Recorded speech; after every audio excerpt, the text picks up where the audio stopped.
जय हिंद दोस्तों।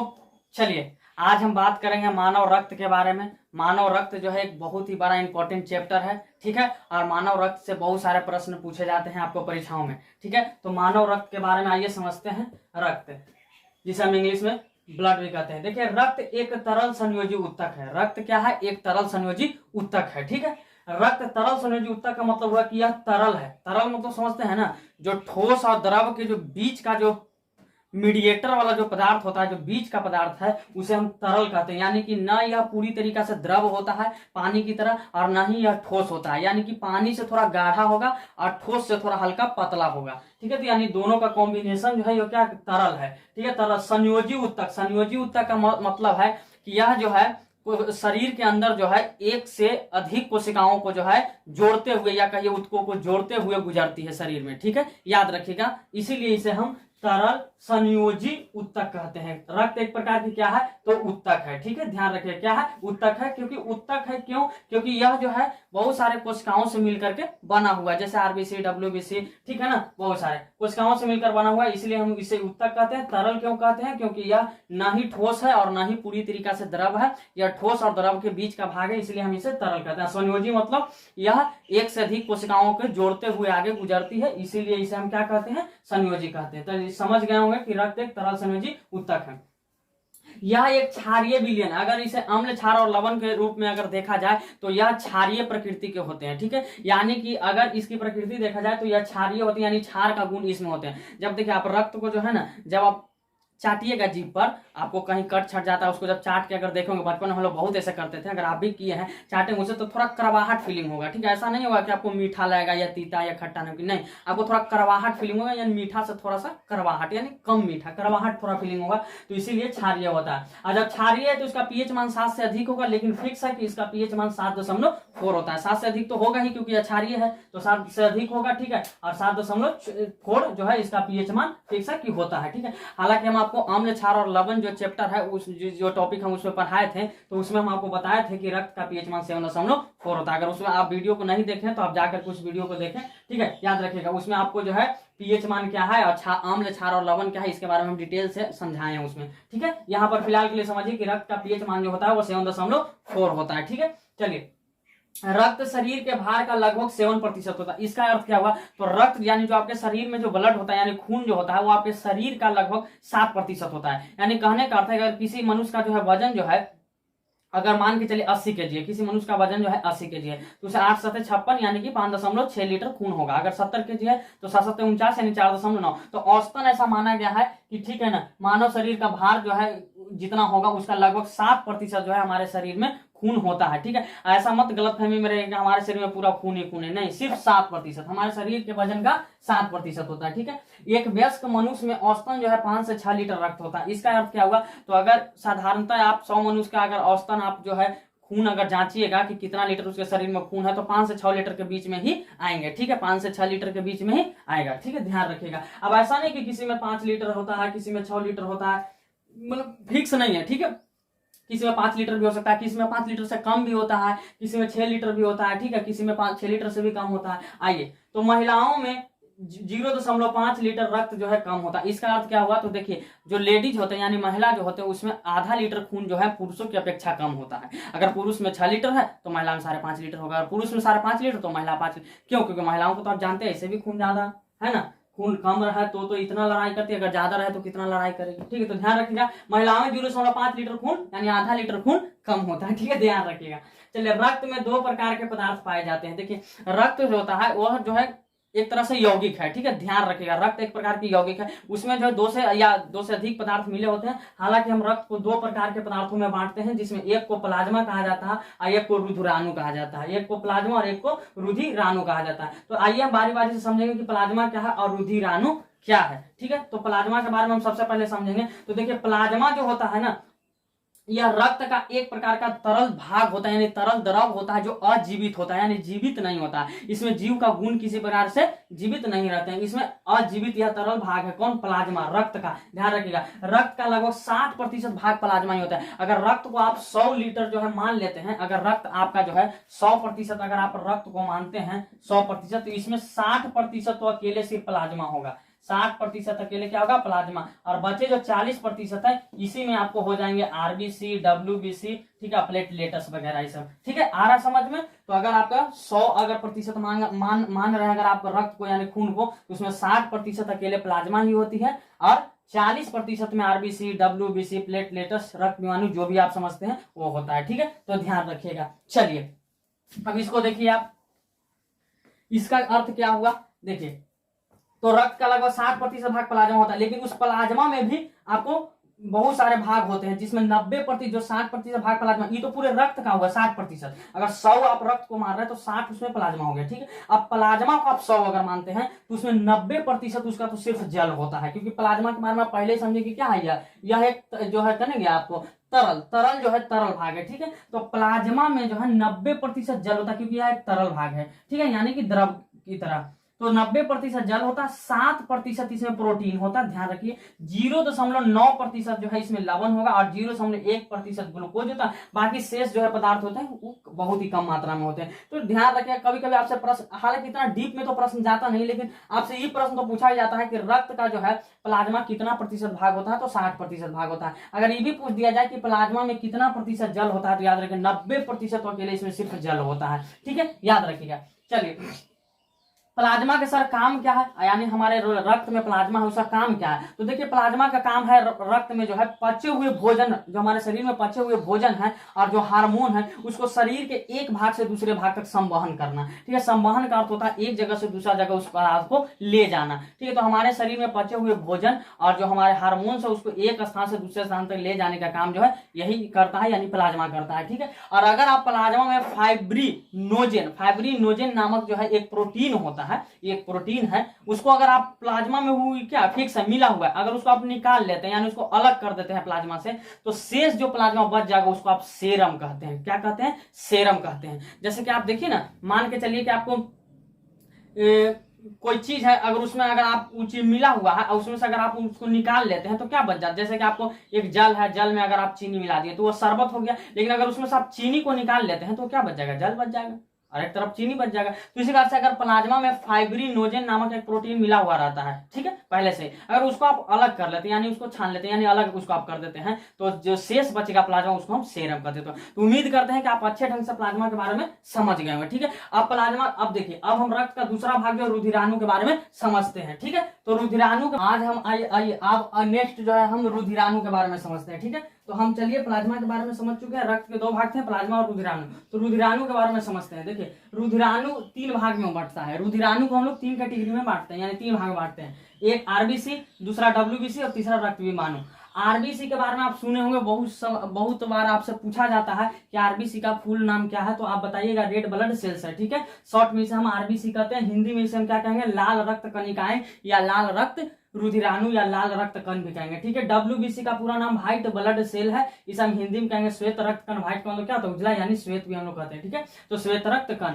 रक्त विमाणु जिसे हम अंग्रेजी में कहते हैं ब्लड प्लेटलेट्स। ठीक है, ब्लड प्लेटलेट्स, याद रखिएगा। क्लियर है? तो आपका जो है रुधिराणु 3 भाग में बटा, जिसमें आरबीसी, डब्ल्यूबीसी और रक्त विमाणु। तो आइए हम आगे समझते हैं कि आरबीसी, डब्ल्यूबीसी और रक्त विमाणु ये तीनों है क्या और ये सब किस प्रकार से हमारे रक्त में भूमिका निभाते हैं। तो आइए आरबीसी, याद रखिए रुधिराणु यही 3 चीज से मिलकर के बना होता है। ठीक है, ध्यान रखिएगा। अब देखिए आरबीसी में केंद्रक नहीं होता। अगर आरबीसी की बात की जाए तो आरबीसी के जो कोशिकाएं होते हैं उसमें केंद्रक नहीं होता है। ठीक है, याद रखिएगा। यानी आरबीसी जो है उसमें केंद्रक नहीं होता है, लेकिन डब्ल्यूबीसी में होता है। आरबीसी में केंद्रक नहीं होता है, लेकिन डब्ल्यूबीसी में केंद्रक होता है। अब आपका प्रश्न होगा कि सर प्लेटलेट्स में यानी रक्त विमाणु में, तो रक्त विमाणु में केंद्रक जो है नहीं होता है। रक्त विमाणु में भी केंद्रक नहीं होता, याद रखिए। यानी आरबीसी और रक्त विमाणु में केंद्रक नहीं होता है, लेकिन डब्ल्यूबीसी में केंद्रक होता है। ये टॉपिक आपको ध्यान रखना है, आरबीसी और डब्ल्यूबीसी के बीच के अंतर के लेकर के। ठीक है, आरबीसी का जो है जीवन काल 20 से 120 दिन। अब देखिए जीवन काल का अर्थ क्या हो कि अगर आपके शरीर में आरबीसी का निर्माण हो रहा है तो आरबीसी आपके जो है ब्लड में कितना दिन तक जीवित रहेगा। आप ऐसा नहीं समझिए कि आरबीसी का निर्माण एक बार हो गया तो पूरे जीवन भर टिक गया, नहीं। आरबीसी हो, डब्ल्यूबीसी हो या रक्त विमाणु, ये तीनों का निर्माण होता है तो पूरे जीवन भर नहीं टिकता है, इसकी मृत्यु होती है। ठीक है, याद रखिए, यानी यह निर्माण होते रहता है और इसकी नष्ट होते रहती है, यानी यह निर्माण होता है और नष्ट भी होते रहता है। तो यह जब निर्माण होता है तो याद रखिए आरबीसी का जो जीवन काल है वो 20 से 120 दिन है, यानी कि आरबीसी अगर निर्माण हुआ तो 20 दिन तक या हार्डली 120 दिन तक जीवित रहेगा। ठीक है, ध्यान रखिएगा। लेकिन डब्ल्यूबीसी उतना दिन तक नहीं जीवित रहता है, डब्ल्यूबीसी मात्र जो है आपको 2 से 4 दिन तक ही जीवित आपको रहेगा। ठीक है, डब्ल्यूबीसी आपको जो है शरीर में 2 से 4 दिन तक जीवित रहेगा और प्लेटलेटस जो है वह 3 से 5 दिन तक जीवित रहेगा। ठीक है, याद रखिएगा। क्यों सर? क्योंकि ये तीनों का निर्माण होते रहता है और ये तीनों की फिर क्या मृत्यु भी होते रहती है। ठीक है, याद रखिएगा। आरबीसी का निर्माण जो है अस्थि मज्जा में होता है, जिसे हम बोन मैरो भी कहते हैं। आप बहुत सारे जो है फिल्मों में आप देखे होंगे कि जो है आरबीसी का निर्माण जो है बहुत सारे फिल्मों में देखे होंगे कि आप बोन मैरो, ठीक है ना, अस्थि मज्जा हिंदी में नहीं बोलता है, बोन मैरो बोलता है कि जो है फलाने व्यक्ति ने फलाने व्यक्ति को बोन मैरो दान किया। ठीक है, तो यही बोन मैरो होता है जिसे हम अस्थि मज्जा कहते हैं। ठीक है, क्यों? क्योंकि जब किसी के शरीर में जो है बोन मैरो ही नहीं रहेगा, यानी अस्थि मज्जा ही नहीं रहेगा, तो उसके शरीर में रक्त का निर्माण यानी आरबीसी का डब्ल्यूबीसी का निर्माण ही नहीं हुआ, निर्माण नहीं हुआ तो आदमी समझिए कोई काम का ही नहीं है, वो आदमी बचेगा ही नहीं, मर जाएगा। ठीक है, तो याद रखिएगा अस्थि मज्जा जिसे हम बोन मैरो कहते हैं, आरबीसी का निर्माण इसी अस्थि मज्जा में होता है, डब्ल्यूबीसी का भी निर्माण इसी अस्थि मज्जा में होता है। ध्यान रखिएगा, प्लेटलेटस का भी निर्माण इसी अस्थि मज्जा में होता है। यानी मुख्य रूप से कहिए तो आरबीसी, डब्ल्यूबीसी और प्लेटलेटस जो है ये तीनों का निर्माण जो है यह अस्थि मज्जा में ही होता है, यानी कि बोन मैरो में ही होता है। ठीक है, ध्यान रखिएगा। क्लियर है? चलिए, तो तीनों का निर्माण कहाँ होगा फिर से समझ लीजिए। आरबीसी का निर्माण और डब्ल्यूबीसी और प्लेटलेटस, ये तीनों का निर्माण जो है वो अस्थि मज्जा में ही होता है। ठीक है, और याद रखिएगा आरबीसी में केंद्रक नहीं होता है, लेकिन डब्ल्यूबीसी और प्लेटलेटस में जो है वह केंद्रक डब्ल्यूबीसी में केंद्रक होता है, लेकिन आरबीसी और जो है प्लेटलेटस में केंद्रक नहीं होता है। ध्यान रखिएगा, आरबीसी का जीवन काल जो है 20 से 120 दिन होता है, वहीं पर डब्ल्यूबीसी का जो है जीवन काल 2 से 4 दिन मात्र होता है, और प्लेटलेटस यानी रक्त विमाणु इसका जीवन काल जो है 3 से 5 दिन होता है। जीवन काल का अर्थ है कि आपके रक्त में कितने दिन तक जीवित रहता है। ठीक है, याद रखिएगा। अच्छा, एक चीज और ध्यान रखिएगा कि आपको जो है ऊंट और लामा दो ऐसे जीव हैं जिसके जो है आरबीसी में यानी जिसके रक्त का जो आरबीसी होता है उसमें केंद्रक पाया जाता है। यह अपवाद है, ध्यान रखिएगा, अन्यथा लगभग जितने मनुष्य हो या जितने भी जो स्तनधारी हैं उसके रक्त के आरबीसी में केंद्रक नहीं होता है, लेकिन ऊंट और लामा ध्यान रखिएगा अपवाद है, जो ऊंट और लामा जिनमें आरबीसी में केंद्रक मौजूद होता है। देखिए, आरबीसी का मृत्यु जो है यकृत कहिए जिसे हम लीवर कहते हैं, या पलिया जिसे स्प्लीन भी कहा जाता है अंग्रेजी में, यकृत या पलिया में हो जाता है। कहाँ? आरबीसी का निर्माण कहाँ हुआ? तो अस्थि मज्जा में। मृत्यु कहाँ पर हुआ जाकर के? तो यकृत और पलिया में। तो इसी लिए यकृत और पलिया यानी यकृत और लीवर और पलिया को हम आरबीसी का कब्रिस्तान कहते हैं। आपसे प्रश्न बहुत बार पूछा गया है, ये आपको कंपटीशन में भी बहुत सारे जनरल कंपटीशन उसमें भी पूछे जाते हैं कि बताइए आरबीसी का कब्रिस्तान किसे कहा जाता है, तो याद रखिएगा यकृत या पलिया को। अगर दोनों में से कोई ऑप्शन हो तो दोनों टिके, क्योंकि ये दोनों में जाकर के मृत्यु होता है। याद रखिए, अगर कोई कहता है कि खाली यकृत में मृत्यु हो रहा है या खाली पलिया में हो रहा है तो गलत बात है। दोनों में, यकृत और पलिया दोनों में जो है आरबीसी की मृत्यु होती है। डब्ल्यूबीसी की भी मृत्यु समझिए तो यकृत और पलिया में ही होती है, ध्यान रखें। हालांकि डब्ल्यूबीसी की मृत्यु जो है रक्त में ही हो जाती है, ये बात ध्यान रखिएगा। ठीक है, यकृत और पलिया में नहीं होती। आरबीसी की मृत्यु जो है खास करके यकृत और पलिया में होता है, इसलिए आरबीसी को जो है आरबीसी का जो है कब्रिस्तान यकृत और पलिया को कहा जाता है। क्यों कहा जाता है आप समझ गए होंगे, क्योंकि इसकी मृत्यु होती है वहां पर। आरबीसी में ही हीमोग्लोबिन नाम का एक लाल रंग का वर्णक पाया जाता है। ठीक है, जिसमें ग्लोबिन नाम का जो एक वर्णक होता है जो लौह युक्त होता है। लौह युक्त का मतलब उसमें लोहा की मात्रा होती है। ठीक है, याद रखा, उसी लोहा की मात्रा को उपस्थिति के कारण जो है हीमोग्लोबिन का रंग जो है वह लाल होता है। ठीक है, और हीमोग्लोबिन का जब रंग लाल होता है और यह खून में मौजूद है यानी आरबीसी में, इसलिए आरबीसी का रंग लाल होता है। और जब आरबीसी का रंग लाल है इसलिए हमारे खून का रंग लाल है। अगर आपसे कोई प्रश्न पूछ दे कि बताइए कि खून का रंग लाल क्यों होता है, उजला क्यों नहीं या दूसरा कलर क्यों नहीं, तो याद रखिएगा हमारे खून का रंग लाल होने का जो मुख्य कारण है वह हीमोग्लोबिन की उपस्थिति के कारण है। अगर आपके शरीर में से हीमोग्लोबिन को निकाल दिया जाए आपके खून में से तो आपका खून लाल नहीं उजला होगा। ठीक है, ध्यान रखिएगा। जैसे कि पेड़ पौधे को काटते हैं तो पेड़ पौधे में से उजला खून निकलता है, आपको सर खून हाँ निकलता है। जब आप पेड़ पौधे को काटते हैं तो उजला आपको जो है गाढ़ा द्रव निकलता है, वो खून है पेड़ पौधे का, लेकिन वह उजला होता है क्योंकि उसमें आरबीसी नहीं है। ठीक है, याद रखिएगा। तो आरबीसी के जो है हीमोग्लोबिन मौजूद है। ठीक है, और हीमोग्लोबिन लाल रंग का है, यही कारण है कि हमारे खून का रंग लाल होता है, ध्यान रखिएगा। तो खून का रंग लाल होने का मुख्य कारण क्या है? हीमोग्लोबिन। ठीक है, अच्छा, आरबीसी का कार्य क्या है आपके शरीर में? तो आरबीसी का कार्य है ऑक्सीजन और कार्बन डाइऑक्साइड गैस का परिवहन। इसका अर्थ क्या होगा? तो देखिए आरबीसी में जो उपस्थित आपका हीमोग्लोबिन जो वर्णक है, ठीक है, इस यह करता क्या कि इसमें ऑक्सीजन और कार्बन डाइऑक्साइड को क्या करता है, यह संयोग करता है ऑक्सीजन और कार्बन डाइऑक्साइड के साथ।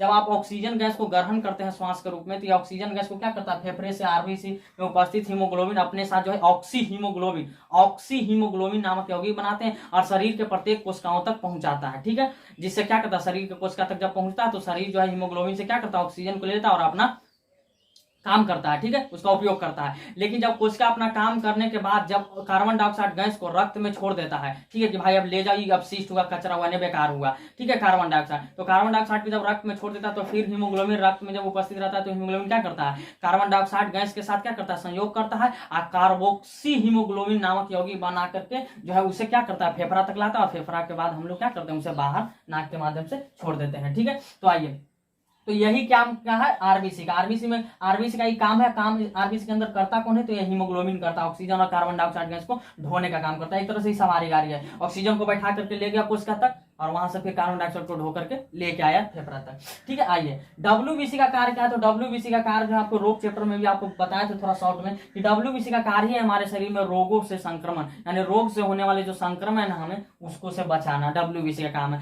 अगर डब्ल्यूबीसी आपके शरीर में ना रहे, अगर आप डब्ल्यूबीसी जो आपके शरीर से हटा दिए जाए आपके रक्त से, तो याद रखिएगा आपको बहुत सारे रोग जो है तुरंत हो जाएंगे। तो रोगों से सुरक्षा, जब हमारे शरीर में किसी कारणवश कवक, बैक्टीरिया, फंगस वगैरह ऐसे वायरस पहुंच जाता है तो याद रखिएगा डब्ल्यूबीसी उसे क्या करता है, मार करके शरीर से बाहर यानी नष्ट कर देता है उसे, ठीक है। तो डब्ल्यूबीसी एक तरह से हमारे सुरक्षा यानी कि गार्ड, सुरक्षा गार्ड के रूप में हमारे शरीर में काम करता है कौन, डब्ल्यूबीसी। तो कभी कभी इस प्रकार से प्रश्न भी बना के पूछ दिया जाता है कि हमारे शरीर का सुरक्षा गार्ड किसे कहा जाता है, याद रखिएगा तो डब्ल्यूबीसी को कहा जाता है, ध्यान रखिएगा। क्यों कहा जाता है, क्योंकि यह रोग से क्या करता है, रोगों से होने वाले जो संक्रमण है उससे हम लोग को बचाता है कौन, डब्ल्यूबीसी। और आरबीसी का काम आप समझेंगे, ऑक्सीजन और कार्बन डाइऑक्साइड को ले जाने और लाने का काम करता है। अगर आपके शरीर में आरबीसी और डब्ल्यूबीसी का अनुपात देखा जाए तो 600:1 होता है। इसका अर्थ क्या हुआ सर, अगर आरबीसी की संख्या आपके शरीर में 600 है तो उसकी अपेक्षा जो है डब्ल्यूबीसी की संख्या 1 होगी। अब बताइए 600 के आगे जो है 1 आपको दिखाई देगा, नहीं देगा। यही कारण है कि आपके खून का रंग लाल दिखाई देता है, उजला नहीं, क्योंकि डब्ल्यूबीसी तो उजला है, आरबीसी जो है लाल है। अब उजला लाल दोनों मौजूद है आपके खून में, लेकिन लाल ही क्यों दिखाई दे, क्योंकि लाल की संख्या ज्यादा है ना, कहाँ 1 और कहाँ 600। अब सोच के देखिए ना, अगर ये 10 होगा तो ये बताइए 6000 हो जाएगा। बताइए आपको क्या लगता है, आपको 10,000 ज्यादा लौकेगा कि आपको 6000? तो याद रखिएगा आपको 10,000। तो आरबीसी की संख्या ज्यादा हमारे ब्लड में है, यही कारण है कि हमारा खून जो है वह लाल दिखाई देता है। प्लेटलेट्स का सर मुख्य कार्य क्या है सर, तो प्लेटलेट्स का मुख्य कार्य है रक्त को थक्का बनाना। आपको तो पता होना चाहिए कि प्लेटलेट्स यानी रक्त विमाणु के कारण ही हमारे खून क्या होता है, थक्का जमता है। और याद रखिएगा एक सामान्य जब जो स्वस्थ व्यक्ति होता है उसको रक्त का थक्का जमने में 2 से 5 मिनट यानी 2 से 5 मिनट से ज्यादा समय नहीं लगना चाहिए। अगर 2 से 5 मिनट से ज्यादा यानी 5 मिनट से ज्यादा समय लग रहा तो समझिए कि उसे क्या है, एनीमिया रोग है, यानी कि उसे क्या है, आपको जो है कमी है, उसको किसी पर आपको रोग है, ठीक है। याद रखिए प्लेटलेट्स की उसकी कमी है। और याद रखिएगा जब आपको डेंगू ज्वर होता है, आपको पता होना चाहिए डेंगू जब ज्वर होता है, आपको जब डेंगू होता है, ठीक है, तो डेंगू में आपको क्या होता है, यह प्लेटलेट्स के ही कमी हो जाता है। क्या, प्लेटलेट्स के ही कमी हो जाता है। याद रखिएगा डेंगू रोग में आपको हम बताएं कि प्लेटलेट्स की ही क्या हो जाती है, कमी हो जाती है जब आपको डेंगू होता है, ठीक है। अब प्लेटलेट्स का मुख्य कार्य क्या है, रक्त को थक्का। रक्त को थक्का बनाने में कौन सा प्रोटीन काम करता है, अगर आपसे ये पूछ दिया जाए कि रक्त को थक्का बनाने में किस प्रोटीन की भूमिका होती है, तो याद रखिए फाइब्रिनोजेन, जिसको हटा देंगे अगर, वो कहां मौजूद होता है, प्लाज्मा में। आपको पहले बताएं कि प्लाज्मा में फाइब्रिनोजेन नामक एक प्रोटीन पाया जाता है। अगर उसको आप हटा देते हैं तो शेष जो प्लाज्मा बचता है उसको आप सेरम कहते हैं। तो ही फाइब्रिनोजेन नामक जो प्रोटीन है ना, वो रक्त को थक्का बनाने में मुख्य भूमिका निभाता है। अगर वो ना रहे तो आपका रक्त थक्का जमेगा नहीं, कहीं कट छट गया खून सब शरीर से बाहर निकल जाएगा, ठीक है। याद रखिएगा आपको रक्त को थक्का बनाने में जो है प्रोटीन कौन भूमिका निभाता है, तो फाइब्रिनोजेन। और कौन सी विटामिन के कारण जो है रक्त आपकी थक्का जमता है, कौन सी विटामिन भूमिका निभाती है, तो विटामिन के। याद रखिए विटामिन के कारण रक्त थक्का जमता है। आपको बहुत बार प्रश्न पूछा जाता है प्रत्येक जगह, ठीक है। तो याद रखिएगा आप समझ गए होंगे कि आपको जो है आरबीसी क्या है, डब्ल्यूबीसी क्या है और प्लेटलेट्स क्या है और तीनों के कार्य क्या है, तो ये तीनों किस प्रकार से हमारे रक्त में भूमिका निभाती है। तो याद रखिएगा ये रुधिराणु के 3 प्रमुख भाग हैं जिसके बारे में हम आपको समझा दिए। उम्मीद करते हैं कि आपको आरबीसी, डब्ल्यूबीसी और प्लेटलेट्स के बारे में अच्छे ढंग से समझ में आ गया। तो अब हम चलिए आगे अब देखते हैं, अब आगे आपको हम देखेंगे क्या। चलिए तो आइए दोस्तों अब हम समझते हैं मनुष्य के रक्त वर्ग के बारे में, ठीक है। क्या कि जो मनुष्य है, मनुष्य का रक्त वर्ग क्या है, ठीक है, याद रखिएगा। तो रक्त वर्ग के बारे में हम लोग समझते हैं। ये सबसे समझिए रक्त का महत्वपूर्ण टॉपिक है। अगर आप इसको समझ लें तो बहुत सारे प्रश्न आपको इससे हल हो जाएंगे, ठीक है। तो अच्छे ढंग से समझिए, ठीक है। मनुष्य का जो रक्त है वह एक समान नहीं होता है। मनुष्य की रक्त अलग अलग कैटेगरी के होते हैं, यानी अलग अलग वर्ग के होते हैं। तो मनुष्य के रक्त के वर्ग की खोज सर्वप्रथम जो है कार्ल लैंडस्टीनर ने, एक वैज्ञानिक थे, इन्होंने खोजा था सबसे पहले कि मनुष्य का जो रक्त है वो अलग अलग कैटेगरी के होते हैं। यह 1900 ईस्वी में खोजे थे। इसके लिए इनको जो है 1930 ईस्वी में जो है आपको जो है नोबेल पुरस्कार भी मिल चुका है, ठीक है, याद रखिएगा।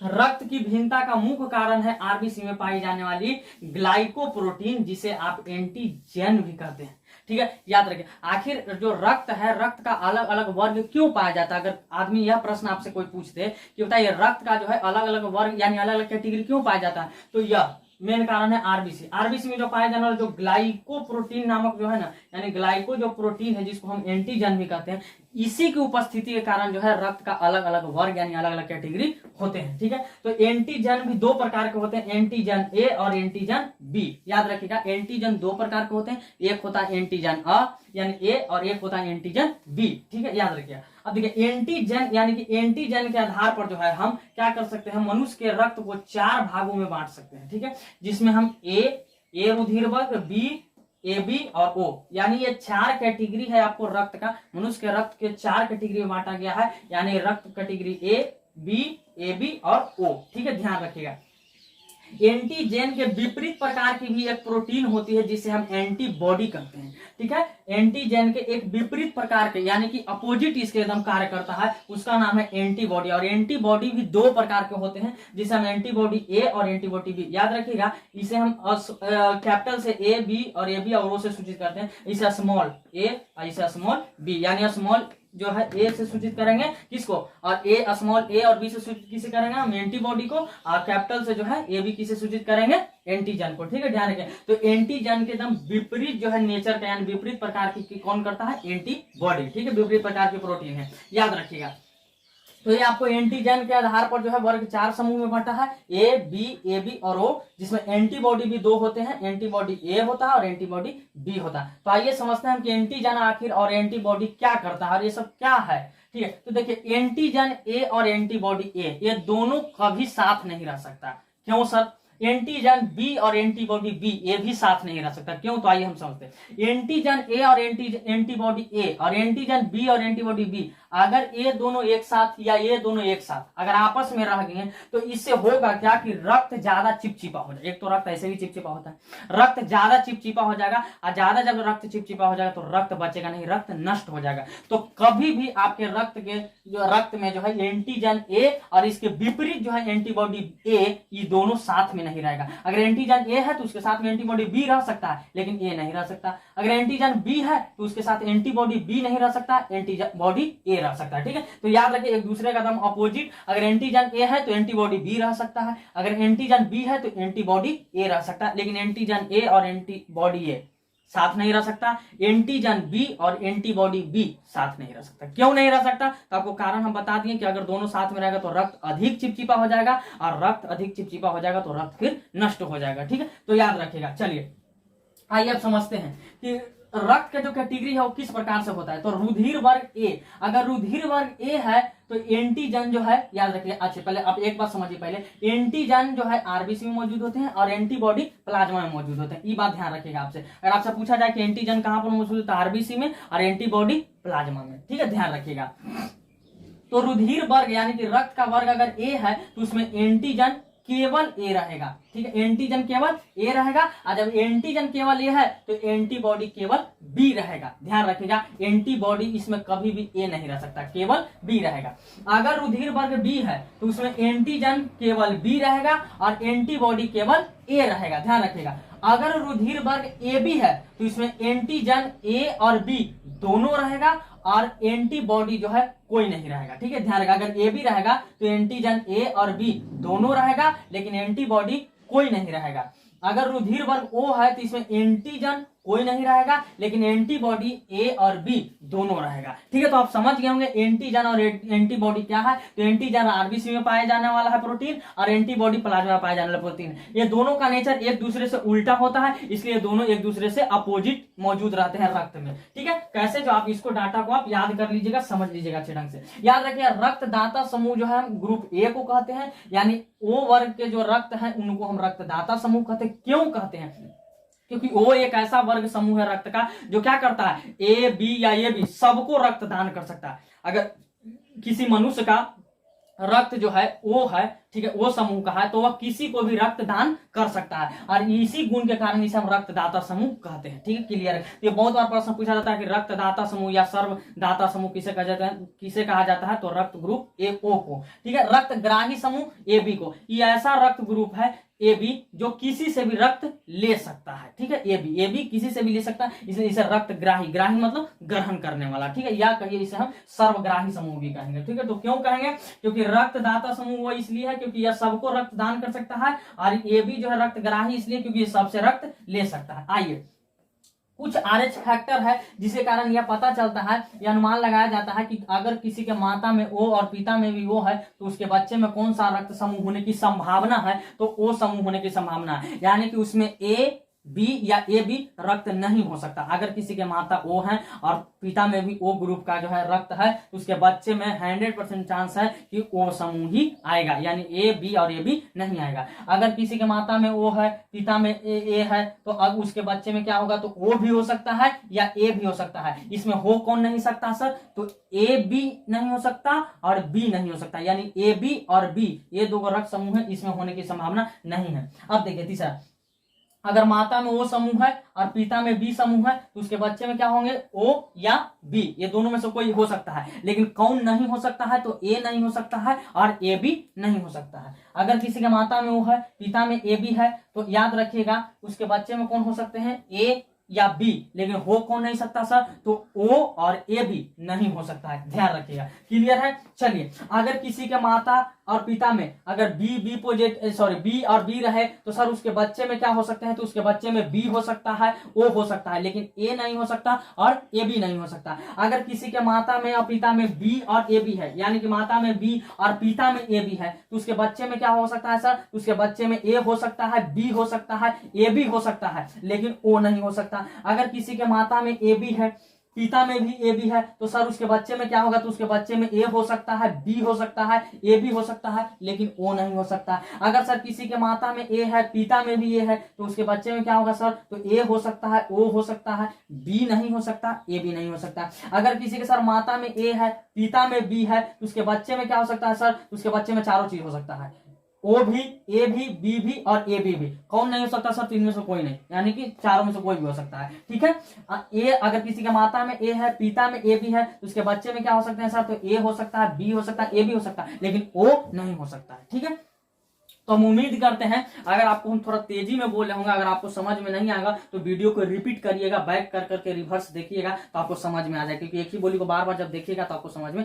आ जाएगा। तो हम उम्मीद करते हैं कि आपको रक्त के बारे में जितने भी फैक्टर थे, जितने भी रक्त के बारे में टॉपिक था, आपको हम अच्छे ढंग से समझा दिए। ठीक है, अगर आपको अभी भी कोई टॉपिक अगर रह गया है रक्त में तो आप कमेंट में लिखिएगा, और अगर हमारा पढ़ाई और पढ़ाने का अंदाज अगर आपको अच्छा लगा है तो आप इस वीडियो को लाइक करें, शेयर करें अपने दोस्तों के पास, सब्सक्राइब करें मेरा चैनल साइंस की बात। इस पर आपको साइंस के तीनों विषय, फिजिक्स, केमिस्ट्री और बायोलॉजी, तीनों को अच्छी तरीका से जो है प्रत्येक टॉपिक को हम क्लियर करवा रहे हैं। ठीक है, और हम उम्मीद करते हैं कि अगर आप मेरे वीडियो से अगर आप तैयारी कर लिए तो याद रखिए आप किसी भी कंपटीशन में बैठ जाइएगा, उसमें कम से कम 60 से 70% जो है साइंस के प्रश्न हमारे द्वारा पढ़ाए गए वीडियो से ही आएगा।